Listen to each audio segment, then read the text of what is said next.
எல்லாருக்கும் வணக்கம். என் பேர் Srilakshmi. Give it a thought என்ற சேனல் மூலயமா என் மனதில் தோன்றும் ஒரு சில விஷயங்களை பகிர்ந்துக்கிட்டு வரது என்னுடைய வழக்கம்.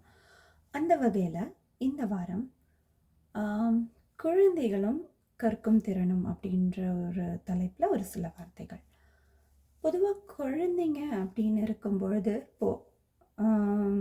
ஒரு கம்பேரிசன் இல்லாமல் இந்த டாப்பிக்கை துவங்க முடியல. அதனால் அன்றைய காலகட்டங்களில் ஒரு குழந்தையின் மகப்பேரோ இல்லை அதனுடைய வளர்க்கும் விதமோ கம்ப்ளீட்லி டிஃப்ரெண்ட். இது எல்லாராலையும் ஒப்புக்கொள்ளக்கூடிய ஒரு விஷயம். அப்படி என்ன நம்ம மாற்றுத்தன்மை கொண்டு வந்துட்டோம் அப்படின்னா, first of all nuclear family system, lots of medication. கருவில் குழந்தை இருக்கும்போதே அதற்கு ஃபாலிக் ஆசிட், டிஹெச்ஏ இந்த மாதிரி பலவித ஊட்டங்கள் உள்ளே போகிறது. இந்த மாதிரி நிறைய விஷயங்கள் மாற்றுத்தன்மைக்கு உரியதாக இருக்கும் பட்சத்தில் அதனால் என்ன மாற்றம் ஏற்பட்டிருக்கு அப்படின்னா, குழந்தைங்களுடைய பிரெயின் டெவலப்மெண்ட், அதாவது ஒரு குழந்தை சுயமாக சிந்தித்து ஒரு விஷயத்தை செய்யும் திறனின் ஆற்றல் தான் அதிகரிக்குமே தவிர, ஒரு மற்ற எல்லா விஷயங்களும் ஒரு குழந்தை எப்போ செய்யுமோ அப்படியே தான் அந்த குழந்தையோட ஃப்ளோ இருக்கும். உதாரணத்துக்கு 9 மாதத்திற்கு பிறகு தான் அந்த குழந்தை பிறக்கும். அதற்கப்புறம் 3 மாதத்துலேருந்து 4 மாதத்துக்குள்ளே தான் ஒரு ரோல் ஓவர்னு சொல்லக்கூடிய குழந்தையோட மூமெண்ட் பிகின் ஆகும். 7-8 மாதங்களுக்கு பிறகு க்ரால் செய்ய துவங்கும். அப்புறம் 10 மாதத்துலேருந்து 1 வயதுக்குள்ளே நடக்க துவங்கும். இந்த மாதிரி பேசிக் திங்ஸ் எல்லாம் மாறாது. இந்த வரிசையில் குழந்தைகளின் கற்றுக்கொள்ளும் திறன் எப்படி இருக்கும் அப்படின்னா, பொதுவாக ஒரு குழந்தை அப்படின்னு எடுத்துக்கிட்டால் அதோடைய கற்றுக்கொள்ளும் வயது 5 வயசில் தான் நம்ம கிட்ட ஏதோ இவங்க சொல்கிறாங்க, அதை நம்ம கேட்கணும், அதை உட்கொள்ளணும், அதை புரிதலுக்கு ஏற்படுத்திக்கணும் அப்படின்ற அந்த திறன் ஆரம்பிக்கிற டைம் 5 இயர்ஸ் ஆஃப் ஏஜ். அதனால தான் பேசிக் ஸ்கூலிங், அதாவது correct schooling starts or begins from 5 years. அதுக்கு முன்னாடி இருக்கிறதுக்கு பேர் ப்ரீ ஸ்கூலிங். அதனால தான் preschools and kindergarten, lower kindergarten, upper kindergarten, இல்லை as you name it in any country. So அதுக்கு முன்னாடி வரைக்கும் இருக்கிறது எல்லாமே just to let them know that they are going to practice a schedule. இப்படி ஒரு schedule இருக்கும். Morning 9 to sometime நீங்கள் உட்காரணும், ஒருத்தவங்க பேசுவாங்க. அது பழக்கப்பட்டு 5 வயது வரும்போது அந்த குழந்தை அதற்கு தயாராக இருக்கும்ன்றது தான் கணக்கு. இது எதற்காக சொல்ல வரேன் அப்படின்னா, இதில் இன்னொரு விஷயமும் அடங்கியிருக்கு. அதுக்கு நான் அப்புறம் வரேன். முக்கியமாக அதற்கு முன்னாடி ஒரு குழந்தை கற்றுக்கொள்ளணும், இல்லை ஒரு குழந்தையோட இன்னொரு குழந்தைய ஒப்பிட்டு இந்த குழந்தை கற்றுக்கலை, இதில் இன்னும் லேகிங்காக இருக்குது, பேசிக்ஸ் தெரியல, இந்த மாதிரி எந்த விஷயத்துலையும் குழப்பிக்கிறதுக்கான அவசியமே இல்லை. ஏன்னா 5 வயது டச் ஆகும்போது ஆட்டோமேட்டிக்காக அதற்கு உண்டான கற்றுக்கொள்ளும் இல்லை ஆர்வமும் அதிகரிக்கும் பட்சத்தில், பிரெயின் டெவலப்மெண்ட் கரெக்டான ஸ்டேஜில் இருக்கும் பட்சத்தில் அந்த குழந்தை தாராளமாக அழகாக சொல்லி கொடுக்கறத கற்றுக்கும்.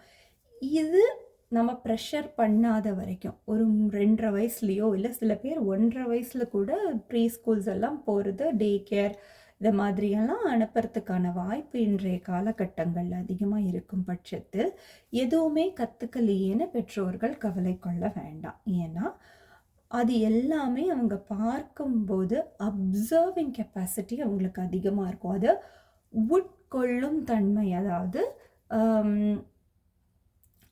உட்கொள்ளும் அப்படின்னு நான் சொல்கிறப்போ அவங்க அதை உள் வாங்கிப்பாங்க, வெளிப்படுத்த தெரியாது. அப்சர்வன்ஸ் இருக்கும், கற்றுக்க மாட்டாங்க. whereas there is a difference, there is a key difference.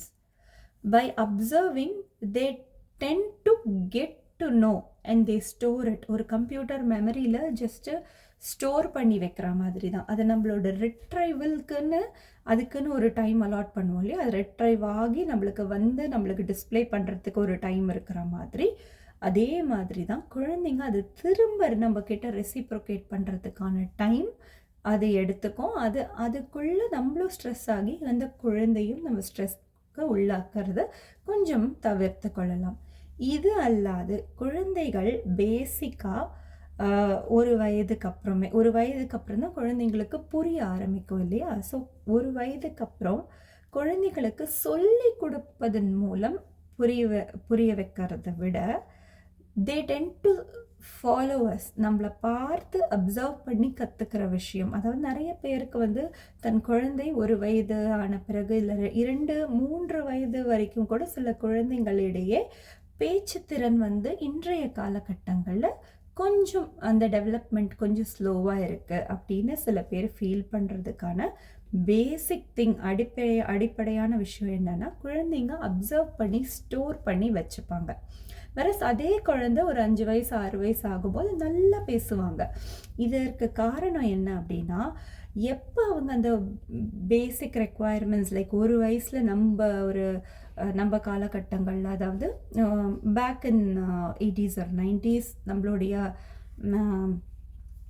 Growth எப்படி இருந்தது அப்படின்னா ஒரு வயசுக்குள்ளே பேசிடணும், 2 வயசுக்குள்ளே ஃப்ளோவாக பேசணும், இந்த மாதிரி நம்ம பார்த்துட்டு வந்திருப்போம். ஸோ அந்த அதே அடிப்படையில் இந்த காலகட்டங்கள்லேயும் குழந்தை வளரணும் அப்படின்னா அதுக்கு பேசிக்காக நம்ம பண்ண வேண்டியது குழந்தைங்களுக்கு நம்ம போய் உட்கார்ந்து பேசுவதை விட நம்ம வீட்டில் ஒரு ப்ராப்பர் சிட்சாட் இருந்ததுன்னா அதற்கான டைம் நம்ம தான் அதுக்கு ஒதுக்கிக்கணும்.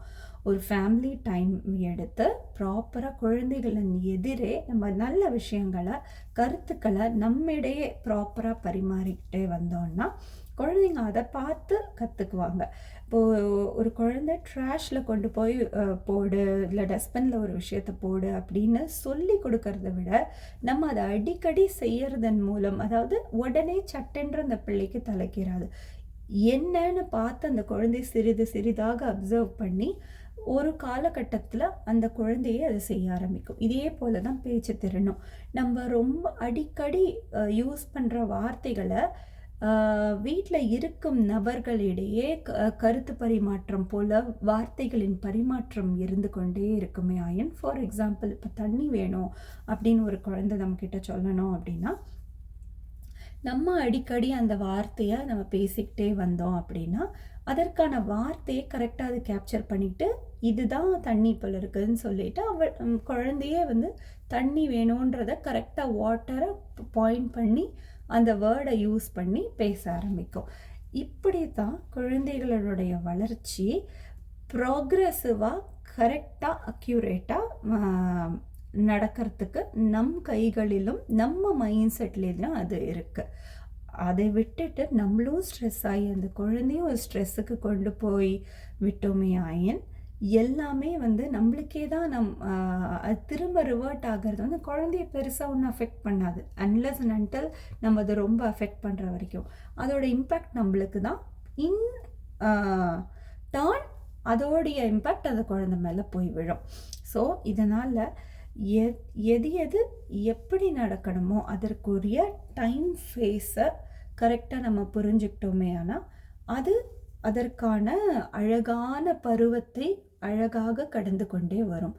இன்னொன்று, நம்ம காலம் கடந்து வந்து இப்போ இருக்கிற டெக்னாலஜிக்கல் ஏரால நிறைய விஷயங்களை செய்ய மறந்து தான் போயிட்டோம். அதை திரும்ப ரிவைவ் பண்ணி ஃபேமிலி டைம், முக்கியமாக ஒருத்தருக்கு ஒருத்தர் முகம் பார்த்து கண்ணை பார்த்து பேசுவதுன்றது ரொம்ப ரொம்ப இம்பார்ட்டண்ட். அது குழந்தைங்களுக்கு மட்டும் இல்லை, ஃபேமிலிக்குள்ளேயே ரொம்ப ஒரு ஹெல்த்தியான பாண்டிங்கையும் ஹெல்த்தியான விஷயங்களையும் உள்ளே எடுத்துகிட்டு வரும். Which will universally impact every things and make everything so beautiful. So குழந்தைங்களுக்கு அவர்களுக்கான டைமும் ஸ்பேஸும் கொடுத்தோன்னா அவங்க ரொம்ப அழகாக திகழ்கிறதுக்கான 100% சான்ஸ் அவங்கக்கிட்டேயே இருக்கும்.